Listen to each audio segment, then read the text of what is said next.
श्रद्धालु भक्त सत्संग प्रेमियों एवं श्रद्धा मूर्ति देवियों,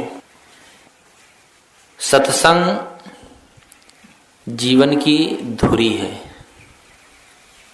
और इस धुरी पर ही पूरा बैलेंस टिका रहता है। जीवन में आदमी हर काम करता है लेकिन सत्संग से दूर रहता है। व्यक्ति जब सुबह उठता है तो घर की सफाई करता है, कपड़ों की सफाई करता है, शरीर की सफाई करता है, जहाँ तक उससे हो सकता है वो साफ सुथरा करने की कोशिश करता है। लेकिन एक चीज है जिसे वह गंदा करता है, आप लोग समझ गए होंगे, वह है अपना मन। आदमी सुबह से उठ करके अपने मन को स्वच्छ करने के बजाय गंदा करना शुरू करता है। आप लोग देखते हैं सुबह उठते हैं कितने लोग तो ना हाथ ना मुंह, और सुबह उठे और सबसे पहले जो दुनिया की सबसे गंदी चीज है तंबाकू। आप लोग कहीं जो खाते भी नहीं होंगे, ज्यादातर कोई खाते भी होंगे, लेकिन ये देख लें उसको बनाते या उसका प्रोडक्शन करते तो शायद कभी छुएंगे नहीं।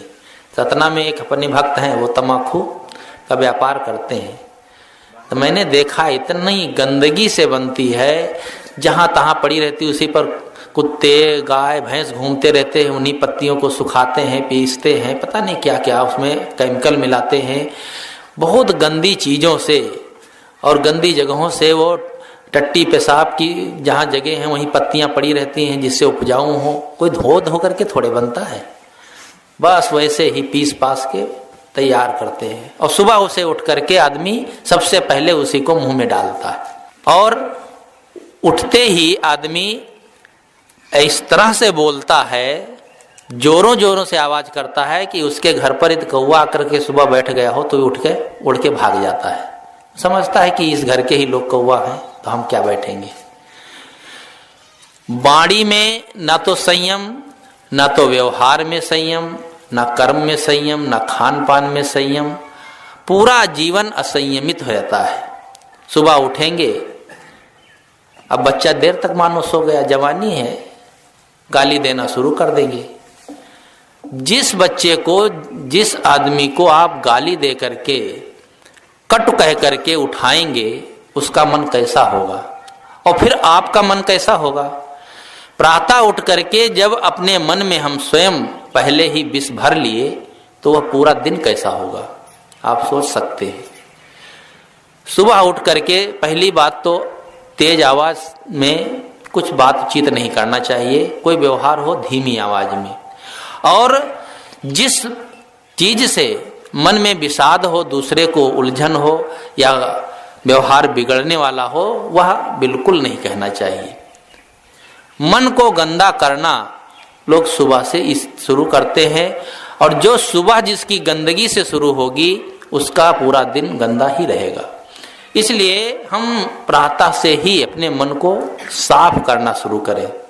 एक जगह कहा गया है कि जो मानुष गृह धर्मयुत राखें शील विचार, गुरुमुख वाणी साधु संग, मन बच सेवासार। जो मनुष्य गृहस्थी धर्म से संयुक्त हैं वे शील का आचरण करें। दुनिया में लगभग 7 अरब के आसपास लोग हैं, 7 अरब से ज्यादा हो गए हैं, लेकिन इस दुनिया में आप मनुष्यों के अलावा किसी भी पशु पक्षी या कृमि कीट की गणना नहीं कर सकते हैं, गणना की भी नहीं जा सकती है। थोड़ी सी जगह में जितने मच्छर होंगे उतने पूरे विश्व के मनुष्य नहीं होंगे। इस आधार से अन्य प्राणियों की अपेक्षा मनुष्य की जनरेशन बहुत थोड़ी है, लेकिन इतना होने पर भी लोग इसे बहुत भाग्य से प्राप्त हुआ मानते हैं। भाग्य से इसीलिए प्राप्त है कि असंख्य प्राणी संसार में है। संसार तो बहुत छोटा है, अपनी पृथ्वी तो बहुत छोटी है, जो ये विश्व ब्रह्मांड है कल्पनातीत है, उसकी कल्पना भी नहीं कर सकते हैं। जैसा कि वैज्ञानिक लोग अपने शोधन करते हैं या पुस्तकों में लिखा गया है, धर्म ग्रंथों में तो बहुत बढ़ा चढ़ा के लिखते हैं। कहते हैं कि जितनी बड़ी अपनी पृथ्वी है ये इससे इतनी इतनी पता नहीं कितनी अरबों खरबों पृथ्वियां होंगी इस ब्रह्मांड में, जिनका हम पता भी नहीं लगा सकते हैं। प्रकाश की गति 1 सेकंड में 3 लाख किलोमीटर चलती है, इतनी तेज है। फिर भी ऐसे ऐसे तारे हैं कि उनका प्रकाश पृथ्वी पर आने में अरबों वर्ष लग जाता है, इतने दूर हैं और इतने बड़े हैं। ज्येष्ठा नाम का एक तारा ऐसा है कि उसके अंदर हमारी जैसी 7 नील पृथ्वियां समा जाएंगी, इतना बड़ा एक तारा। कुल मिलाकर मेरे कहने का मतलब है, जिस विश्व ब्रह्मांड की कल्पना हम नहीं कर सकते हैं, उस ब्रह्मांड में हम रहते हैं। तो ये पृथ्वी बहुत छोटी है, लेकिन इस पर भी जो मनुष्य हैं और मनुष्य जीवन पाए हैं, उसी के लिए गोस्वामी जी ने भी कहा, बड़े भाग्य मानुष तन पावा। सभी ने कहा है, कबीर साहब ने भी कहा है, मानुष जन्म दुर्लभ है, बहुर न दूजी बार। मनुष्य जीवन पाना ही दुर्लभ है। संसार में 3 बातें बहुत दुर्लभ होती हैं। पहली बात मनुष्य का जीवन, दूसरी बात सत्संग का प्राप्त होना, और तीसरी बात है आत्म कल्याण की इच्छा होना। मानुष तन सदगुरु मिलब, मोक्षो इच्छा होए, दुर्लभ तीनों परम है, पाए सुयोग न खोए। मनुष्य का जीवन मिलना ही बड़ी मेहनत है, बड़ी कठिनता की बात है कि इतने प्राणियों के बीच 1% क्या कहना चाहिए, माइनस में भी पॉइंट रखा जाए तो भी उतने मनुष्य नहीं है। तो मनुष्य जीवन ही नहीं मिलता है। आप कहेंगे तो बहुत जनसंख्या बढ़ गई, सरकारें सब परेशान हैं, कहते हैं कि बहुत जनसंख्या बढ़ गई है, क्योंकि व्यवस्था जो होती है एक सीमित होती है।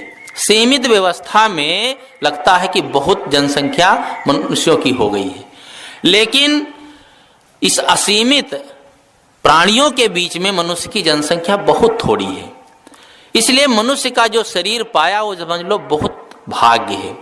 लेकिन चलो भाई, हम सबको तो मनुष्य जीवन मिला है। वैसे तो मनुष्य जीवन सबको मिला है, जो दिखाई देते हैं सब मनुष्य ही नहीं है। इस संसार में मनुष्य तो बहुत थोड़े हैं, केवल उनके हाथ पैर मनुष्य जैसे हैं। जिनके जीवन में मनुष्यता ना आई हो, मानवता ना आई हो, वो भले मनुष्य की तरह दिखते हैं, वे जानवरों से भी गए गुजरे हैं। जानवर भी तो अपनी प्रकृति में ही जीता है, अन्यथा नहीं करता है। इसीलिए कबीर साहब को कहना पड़ा कि मानुष केरी खोलरी ओढ़े फिरत हैं बैल। आतंकवादी हैं, उग्रवादी, नक्सलवादी, ये सब है ना, ये भी तो मनुष्य हैं। लेकिन क्या उनको मनुष्य की श्रेणी में रखा जा सकता है? जिनसे कोई दुश्मनी नहीं, कोई झगड़ा नहीं, निरपराध लोगों को भून देना, मार देना, जो इस संसार में बिना कारण के ही लोगों को दुख देता फिरे, वह मनुष्य कहलाने के योग्य भी नहीं है। लेकिन चलो हम मानते हैं इतने मनुष्य हैं, तो हम लोग सब मनुष्य का जीवन पाए। और अगर संयोग ऐसा बने, ऐसा सौभाग्य जगे कि अच्छे संत सदगुरु मिल जाएं, जो इस संसार में स्वयं भवसागर से पार हुए हैं, ऐसे महान पुरुष मिल जाएं, तो ये बहुत बड़ा दूसरा सौभाग्य है। और तीसरा सौभाग्य है कि कल्याण की इच्छा। सदगुरु संत मिल जाते हैं किसी किसी को, लेकिन आदमी को सत्संग में, ज्ञान की चर्चा में, साधना में, भजन में मन ही नहीं लगता है, उससे ही बहुत दूर रहता है। अगर ये भी भावना हमारे अंदर है, कल्याण की इच्छा है, शांति पाने की इच्छा है, ये सबसे बड़ा सौभाग्य। तो कहा गया कि मानुष तन सदगुरु मिलम, मोक्षो इच्छा होए, और दुर्लभ तीनों परम है, पाए सुयोग न खोए। इतना सुंदर अवसर पा करके हमें फिर गंवाना नहीं चाहिए। हम सब लोग इस श्रेणी में आते हैं। मनुष्य जीवन तो मिला, अच्छे संत महान पुरुष भी मिले, जिनका ज्ञान हमारे जीवन में आलोकित है, और कल्याण की इच्छा है, तभी हम सत्संग में आते हैं, संतों के पास आते हैं, बैठते हैं, उनके विचार सुनते हैं। इसलिए तीनों सुयोग अवसर मिले हैं। अब इस पर चलने का काम हमें करना है। केवल थ्योरी से काम नहीं बनता है, उसको प्रैक्टिकल में लाना है। जीवन में आदमी थ्योरी बहुत करता है, सुनेगा बहुत, बोलेगा बहुत, लेकिन करेगा जीरो के बराबर। बोलना और सुनना आवश्यक है ज्ञान का वर्धन करने के लिए, लेकिन बहुत ज्यादा आवश्यक है कि उन वाणियों को, उन विचारों को अपने जीवन में अपनाना। जब तक हम जीवन में अपने उन विचारों को नहीं ढालेंगे, तो ये थ्योरी बाहर खाली की खाली ही रह जाएगी, बेकार रहती है। कितने लोग होते हैं पढ़े लिखे हैं, सब कुछ है, बड़ा ज्ञान है, भौतिक बाहर का बहुत ज्ञान है, लेकिन वे जीवन जीने का ढंग नहीं जानते। डॉक्टर हैं, ऑपरेशन करके निकले हैं ऑपरेशन थिएटर से, किसका? कैंसर का मरीज था। डॉक्टर से पूछो कि ये किस कारण से हुआ? कहा बस वही नशा वशा ज्यादा किया, इससे कैंसर हो गया। अब बस तुरंत सिगरेट जलाएंगे, पिएंगे। सामने सिगरेट पी करके वो बात करते हैं, उनको भय नहीं है हमको भी कैंसर होगा। तो थ्योरी तो जानते हैं लेकिन जीवन में प्रैक्टिकल नहीं करते हैं। दूसरे को देख रहे हैं कि उसी कारण से वो दुखी है, लेकिन स्वयं उस दुख से बचने का कोई उपाय नहीं है, क्योंकि पढ़े लिखे हैं, सब जानते हैं। बहुत अधिक जानकारी जो है आदमी को के लिए घातक हो जाती है जब तक उसका जीवन में प्रयोग ना हो। इसलिए जानना अच्छा है, उसके साथ साथ में प्रैक्टिकल भी होना चाहिए। कहने के लिए तो लोग बहुत कह देते हैं, मंच पर बैठकर कहना हो, सभाओं में कहना हो, बहुत कुछ कहते रहते हैं। एक जगह तो प्रवचन हो रहा था, एक प्रवक्ता बहुत जोर जोर से हाथ मीच मीच करके बड़ी ताकत से बोल रहे थे अहिंसा पर, और इतने जोर से बोल रहे थे कि उनके पूरे शरीर में पसीना आ गया। तो जेब से रुमाल निकाले पसीना पोंछने के लिए, तो वही मंच पर 2 अंडे फट फट गिरे। स्वयं हिंसा करते हैं, स्वयं अपने जीवन में उन बातों को बिल्कुल नहीं अपनाए और दूसरे के लिए अहिंसा की बात और ऊंची ऊंची बात कह दिए। इसलिए जीवन में कुछ अपनाना चाहिए, प्रैक्टिकल भी होना चाहिए। हम शांति का जीवन जीना चाहते हैं तो शांति का रास्ता सीख करके उस पर चलें। हम जान लें यहाँ से लखनऊ जिस दिशा में है हम समझ लिए, लेकिन अगर हम कभी चलेंगे नहीं तो चाहे जितना जान लें, इतने किलोमीटर है, 4 लाइन की सड़क बन गई है, चाहे जो जान लें, वहां कभी पहुंच नहीं सकते।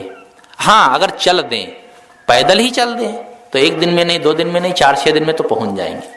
लोग कह सकते भाई संत महात्मा तो ये सब काम कर सकते हैं, गृहस्थ हैं कैसे करेंगे? और कर भी नहीं सकते हैं। कर क्यों नहीं सकते हैं? जो चाहेगा तो चल सकता है। हाँ, मान लो उतनी स्पीड नहीं है, कम स्पीड से चलेंगे तो किसी न किसी दिन पहुंचेंगे, लेकिन चलने का प्रयास करें, उसको जीवन में अपनाएं। नहीं तो केवल कहना भर रह जाता है और उससे कोई फायदा नहीं होता है। एक लड़की थी बहुत पढ़ी लिखी, अब पढ़ने जाती थी तो उसके माता पिता बहुत दुलार करते थे। कितने माता पिता हैं अपने बच्चों को मारे दुलार में ही बिगाड़ देते हैं। बच्चों को प्रेम करना चाहिए, उसने स्नेह करना चाहिए, लेकिन बहुत अधिक दुलार अच्छा नहीं होता है। बहुत ज्यादा दुलार में लड़के बिगड़ जाते हैं। अब वो दुलार में उसको खाने भोजन बनाने को माँ सिखाए नहीं। लोग कहें इसको भी सिखाओ, शादी वादी होगी तो वहां कैसे बनाएगी? अरे कहा वो सब सीख लेगी, अभी पढ़ती है, उसको भंडार में जाने की क्या जरूरत? अब नौकर चाकर सब भोजन बना दे, वो कभी भंडार में गई ही नहीं। खाया तो हर चीज, लेकिन बनाया कुछ भी नहीं। जब ससुराल पहुंची तो कुछ ही दिन बीते, एक दिन मेहमान आ गए तो सास ने कहा बहू ऐसा करो, मेहमान आए हैं जल्दी से हलवा बना दो। तो जैसे उसने सुना हलवा बनाना है तो उसके तो पसीना छूट गया, क्योंकि हलवा खाया तो था लेकिन बनाया तो नहीं था। अब बेचारी बहुत परेशान। अब इतना पढ़ी लिखी होशियार अगर ये कहे मैं हलवा नहीं बना पाती हूँ तो और बेइज्जती। क्या तुम इतना पढ़ी लिखी हो, हलवा भी नहीं बना पाती हो? तो अपनी बेइज्जती छिपाने के लिए ने कही भी नहीं और हलवा कभी बनाया नहीं। लेकिन उसे एक तुरंत बात याद आई कि गृह विज्ञान तो मैं पढ़ी हूँ और गृह विज्ञान की पुस्तक मेरी अटैची में है, उसको पढ़ करके मैं बना सकती हूँ। दिमाग में बात तो अच्छी आई, बस तुरंत गए अटैची से पुस्तक निकाला और खोल करके रख दिया। हलवा बनाने की विधि जहाँ लिखी थी उसको पढ़ने लगी, पढ़ करके और शुरू कर दिया। कढ़ाई चढ़ाना चाहिए पहले, उसके बाद उसमें तेल डालें, घी डालें, फिर रवा डालें, ऐसे सेकाई करें बादामी कलर का हो जाए, पक जाए। बस वैसे करते करते बनाती गई। बन तो गया, क्योंकि पढ़ करके भी कई काम किए जा सकते हैं, लेकिन उसने कभी प्रैक्टिकल किया तो था नहीं। बनाते बनाते जब उसमें चीनी उनी सब पड़ गई, लगभग बनके तैयार हो गया, तब तक वो कुछ सामान उठाने के लिए दूसरी तरफ जैसे ही मुड़ी, उधर से हवा चली तो पन्ना पलट गया। आगे लिखा था पकौड़ी बनाने की भी। ऊपर से तो पढ़ाई थी, नीचे पढ़ती गई कि इसमें अब थोड़ा सा नमक डालिए, प्याज लहसुन डाल दीजिए और उसमें बेसन वसन डाल करके मिलाइए, फेंटिए और उसको कढ़ाई में डाल दीजिए। बस वो भी सब कुछ कर दिया। अब बताओ, जिस हलवा में नमक बेसन लहसुन प्याज सब पड़ जाए वो हलवा कैसे होगा? मेहमानों के सामने रखा गया होगा तो मेहमान कितने चाव से खाए होंगे। आप कहेंगे ऐसा तो कोई नहीं कर सकता। कर सकते हैं। जो आदमी कभी प्रैक्टिकल किया ही नहीं है वो क्यों नहीं कर सकता? एक अब ब्रह्मचारी आया था इलाहाबाद में, तो साहब ने कहा देखो मिठाई वगैरह थोड़ा धो दिया करो। तो एक दिन बतासा एक भगत लाया तो उसको पानी में डाल दिया, पानी में बतासा भी धो दिया। अरे बर्फी पेड़ा तो धो के खाया जा सकता है, लेकिन बतासा धो दोगे क्या? पानी में डालोगे तुरंत गल जाएगा। अब वो जानता नहीं था बेचारा। तो कई बातें होती हैं जो प्रैक्टिकल में नहीं की जाती हैं, वो कभी सफल नहीं होती। तो मैं ये कह रहा था कि जीवन में जो हम सुनते गुनते हैं उसको प्रैक्टिकल में लाएं। तो बात चली थी कि मानुष तन, मनुष्य जीवन मिलना ही दुर्लभ है। जब मनुष्य जीवन मिला तो उसका हम क्या सदुपयोग कर रहे हैं? इस संसार में तो बहुत से मनुष्य हैं, लेकिन मनुष्यता यदि जीवन में नहीं है तो मनुष्य नहीं है। आदमी को जितना भय आदमी से है, जितनी परेशानी आदमी को आदमी से है, उतनी परेशानी किसी से नहीं है। आपको रात हो जाए तो आप कहेंगे भाई समय से छुट्टी मिल जाए, घर चले जाए, ज्यादा रात अच्छी नहीं है, कोई मिल जाएगा तो गड़बड़ होगा। तो कोई क्या हाथी घोड़ा बैल और शेर को नहीं डरते हैं, और ऐसे जानवर हैं भी नहीं, और मिल भी जाएं तो भी आदमी उससे अपने बचाव कर सकता है। लेकिन आदमी को डर सबसे ज्यादा आदमी से है, क्योंकि सबसे खूंखार यदि दो पैर का कोई जानवर है तो मनुष्य है, क्योंकि अंदर मनुष्यता नहीं रह गई है। सबसे बड़ा भय यही है। किसी ने कहा है कि आदमी की शक्ति से अब डर रहा है आदमी, आदमी की शक्ति से अब डर रहा है आदमी, आदमी को मार कर घर भर रहा है आदमी, आदमी ही मारता है मर रहा है आदमी, समझ कुछ आता नहीं क्या कर रहा है आदमी। आदमी के जीवन का जो पहलू है बिल्कुल निगेटिव हो गया है। इसीलिए इस संसार में अशांति है। इस संसार में कोई किसी का कुछ सहयोग ना करे, बिल्कुल अपना अपना स्वार्थ सिद्ध करे, बस केवल एक काम करें कि दूसरे को सताएं ना, दूसरे को दुख न दें, अपना ही स्वार्थ सिद्ध करें। इस संसार में स्वर्ग अपने आप आ जाए। किसी को कुछ देने की जरूरत नहीं, कोई सहयोग करने की जरूरत नहीं, बिल्कुल अपने स्वार्थ में लग जाएं। इस संसार में अशांति दूर हो जाए। लेकिन दूसरे का सहयोग करना तो दूर, दूसरे को देना तो दूर, दूसरे का लूटने के लिए ही हम हर समय तैयार रहते हैं। ईर्ष्या की आग ऐसी होती है कि आदमी को आगे बढ़ने नहीं देती। अगर कोई आदमी आगे बढ़ जाए तो ईर्ष्या ऐसी है कि उसको स्वयं को तो जला देती है, दूसरे को भी जला देती। ईर्ष्या कभी सुखदायी नहीं हो सकती। ईर्ष्या वो उसी तरह से है जैसे माचिस की तीली जब जलाई जाती है कुछ चीजों को जलाने के लिए, आग लगाने के लिए, तो माचिस की तीली पहले जलती है, उसके बाद वस्तुएं जलती हैं जिसमें आग लगाई जाती है। और कभी कभी ऐसा संयोग होता है कि तीली जल जाती है और वस्तुएं बच जाती हैं। इसी प्रकार से ईर्ष्या, क्रोध, राग, द्वेष कि जितने भयंकर हमारे जीवन में दोष हैं, इनकी आग ऐसी है कि हमारे अंदर का अंतःकरण पहले जल जाता है। बाहर के लोग तो भले जले ना, हम किसी को गाली दें, अब वो समझदार व्यक्ति है, हंस करके टाल सकता है, वो उस जलन से बच सकता है, अप्रभावित रह सकता है। लेकिन हमने अगर गलत किया है तो हमारा दिल, हमारा मन अप्रभावित नहीं रह सकता, हमारा मन तो ऐसे ही जलेगा। इसलिए ईर्ष्या का त्याग जीवन में बहुत आवश्यक। अभी हम जो बात सुन रहे थे रत्नाकर डाकू की, डॉक्टर साहब बता रहे थे, उसका पूरा विवरण दिया कि सप्तऋषियों के संसर्ग में आकर के कैसे बदल गया। वैसे ही उदाहरण अंगुलमाल का है।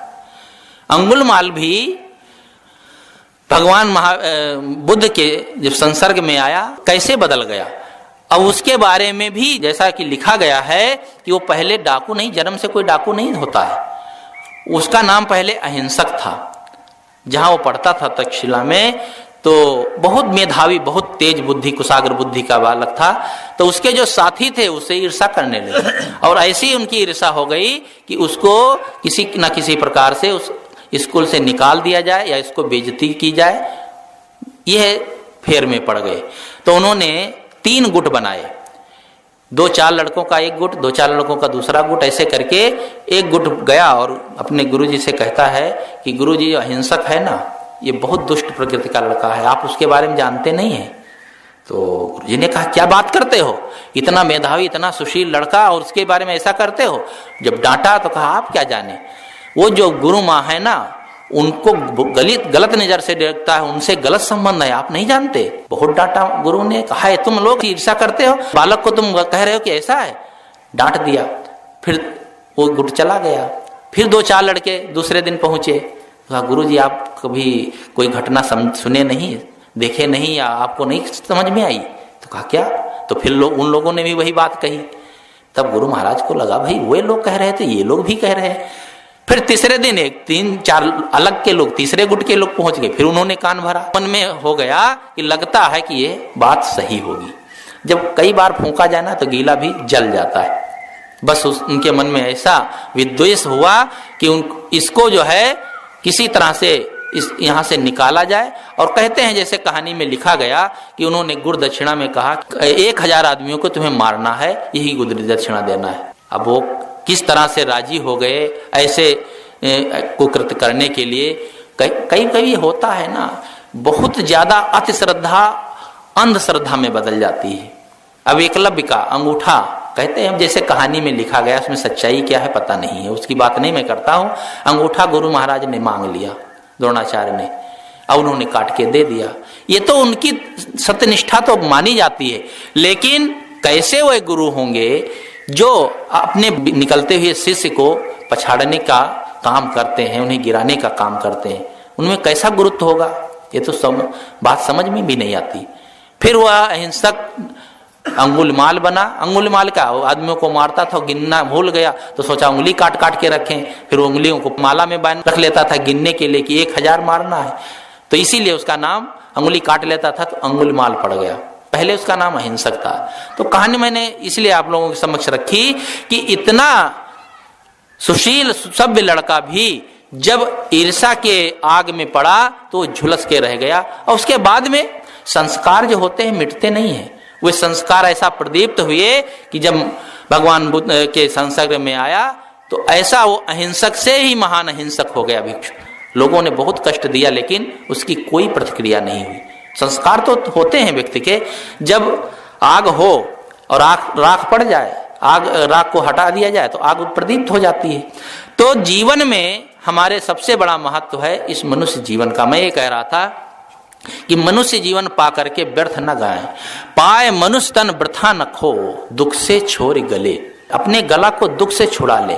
हर व्यक्ति संसार में दुख के सागर में पड़ा हुआ है। महात्मा बुद्ध ने कहा है कि भिक्षुओं, अनादिकाल के संसार में प्रिय के वियोग में और अप्रिय के संयोग में तुमने इतने आंसू बहाए हैं कि 7 समुद्रों का पानी कम पड़ जाएगा।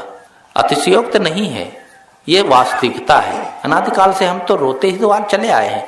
मनुष्य जीवन में रोते हैं तो प्रत्यक्ष दिखाई देता है। पशु पक्षी जो रोते हैं वो कहाँ दिखाई देता है? उनका रोना दिखाई नहीं देता है, लेकिन वे कितना परवश हैं ये आप विचार से समझ सकते हैं। लेकिन मनुष्य का रोना तो जन्म से ही है। बच्चा जब पैदा होता तो रोते रोते, तो वो तो खैर प्रकृति का नियम है और रोना भी जरूरी है। जो बच्चा पैदा हो अगर ना रोए तो घर वाले रोने लगेंगे, क्योंकि रोने की आवाज सुन करके ही पता चलता है कि वो जीवित है। तो बच्चे का रोना जो है वो शुभ माना जाता है, लेकिन वो मानो घोषणा करता है कि हम रोने के लिए ही पैदा हुए हैं।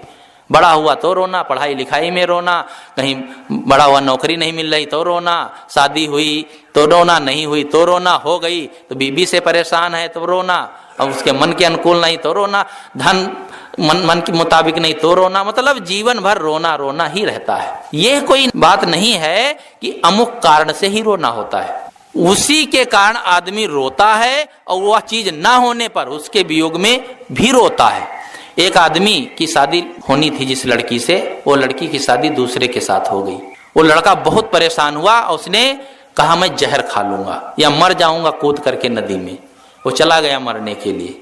जब नदी में कूद गया तो एक आदमी ने उसे बचा लिया। तो कहा तुम क्यों कूद गए? कहा उस लड़की से मेरी शादी होनी थी, उसकी शादी दूसरी जगह हो गई, अब मैं उसके बगैर नहीं जी सकता हूं। तो कहा तुम मुझे बचाए क्यों? कहा बचाया इसलिए कि मुझे भी आत्महत्या करनी थी, तो तुमको देखा कि तुम आत्महत्या कर रहे हो तो मैंने सोचा तुम्हें मैं बचा लूं, बाद में मैं आत्महत्या कर लूंगा। कहा तुम जब आत्महत्या करने आए थे तो मुझे क्यों बचाए? मैंने कहा पहले तुम्हारे दुख को सुन लूं फिर मैं करूंगा। तो तुम किस लड़की से शादी करना चाहते थे? बताया अमुक लड़की से। कहा अच्छा उस लड़की से शादी करना चाहते थे और शादी नहीं हुई इसलिए आत्महत्या कर रहे हो? कहा हाँ। कहा वाह इतनी बड़ी भूल कर रहे हो। अरे मेरी शादी उसी लड़की के साथ हुई है और 2 साल बीते हैं, मेरा मन होता है जल्दी से आत्महत्या कर लूं। एक की शादी नहीं हुई तब वो आत्महत्या कर रहा है, और एक की शादी उसी लड़की से हो गई तो इतना परेशान हुआ कि वो आत्महत्या करने जा रहा है। ये दुनिया का ताना बाना ऐसा बना है कि हम उसी में फंस करके जीवन भर रोते हैं। तो मनुष्य जीवन रोने के लिए नहीं है, इसे सुखपूर्वक और शांतिपूर्वक जीना और कल्याण मार्ग प्रशस्त करने के लिए मिला है। किसी से पूछो क्यों कमाते हो, कहेगा खाने के लिए। क्यों खाते हो, जीने के लिए। क्यों जीते हो, फिर कमाने के लिए। कमाते हैं खाने के लिए, खाते हैं जीने के लिए, और जीते हैं फिर कमाने के लिए। और जो इस चक्कर में पड़ गया फिर वो घन चक्कर कभी दूर नहीं हो सकता है। करते सब यही है, कमाना चाहिए खाने के लिए, खाना चाहिए जीने के लिए, लेकिन जीना चाहिए आत्म शांति के लिए, आत्म कल्याण के लिए, भजन के लिए, साधना के लिए, परमार्थ के लिए। यह काम जब हम करेंगे तो एक कड़ी टूट जाएगी, और जब तक इस कड़ी को हम जोड़े रहेंगे तब तक इस संसार से मुक्ति नहीं हो सकती, हमें आत्म शांति नहीं मिल सकती।